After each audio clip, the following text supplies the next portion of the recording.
जब राम और लक्ष्मण ऋषि विश्वामित्र के साथ ताड़का वध और यज्ञ रक्षण के लिए यात्रा कर रहे थे, तब अहिल्या के उद्धार के बाद राम और लक्ष्मण विश्वामित्र के साथ मिथिला जनकपुर पहुंचे। वहां राजा जनक ने अपनी पुत्री सीता के स्वयंवर का आयोजन किया था। सीता अत्यंत गुणवान, रूपवती और धर्मपरायण थी। राजा जनक ने शर्त रखी कि जो भी शिव का दिव्य धनुष उठाकर उसकी प्रत्यंचा चढ़ा देगा, वही सीता से विवाह कर सकेगा। स्वयंवर में देश विदेश से आए कई राजा और योद्धा धनुष उठाने में असफल रहे। जनक ने निराश होकर कहा, क्या अब इस धरती पर कोई वीर शेष नहीं है?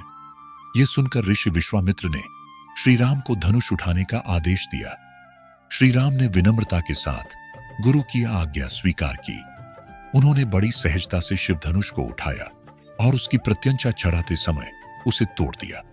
धनुष टूटने की गूंज समस्त संसार में फैल गई। यह देखकर सभी राजा और उपस्थित जन आश्चर्यचकित रह गए। धनुष टूटने की घटना सुनकर भगवान परशुराम अत्यंत क्रोधित होकर स्वयंवर स्थल पर पहुंचे। उन्होंने राम को चुनौती दी और पूछा कि उन्होंने यह धनुष कैसे तोड़ा।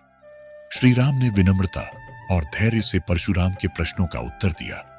उनकी नम्रता और शालीनता से प्रभावित होकर परशुराम ने उन्हें आशीर्वाद दिया और यह स्वीकार किया कि श्री राम कोई साधारण मानव नहीं, बल्कि स्वयं भगवान विष्णु के अवतार हैं। शिव धनुष तोड़ने के बाद राजा जनक ने सीता का विवाह श्री राम के साथ निश्चित किया।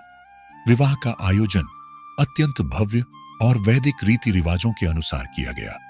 राजा दशरथ को अयोध्या से आमंत्रित किया गया और वे अपने अन्य पुत्रों के साथ बारात लेकर जनकपुर आए। इस अवसर पर जनक ने अपनी दूसरी पुत्री उर्मिला का विवाह लक्ष्मण के साथ किया।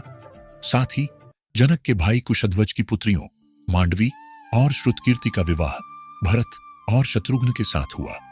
विवाह के बाद सभी नवविवाहित जोड़े अयोध्या लौटे। अयोध्या में उनका भव्य स्वागत हुआ और पूरा राज्य उल्लास से भर गया। श्री राम और सीता का विवाह यह दर्शाता है कि धर्म और प्रेम जीवन में संतुलन बनाए रखने के लिए अत्यंत आवश्यक है।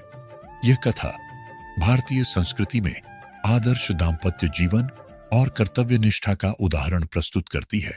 सनातन धर्म का विस्तार इस चैनल का उद्देश्य है, इसलिए सनातन धर्म और उससे जुड़ी हुई कथाओं को जानने के लिए इस वीडियो को लाइक और हमारे चैनल को सब्सक्राइब करें।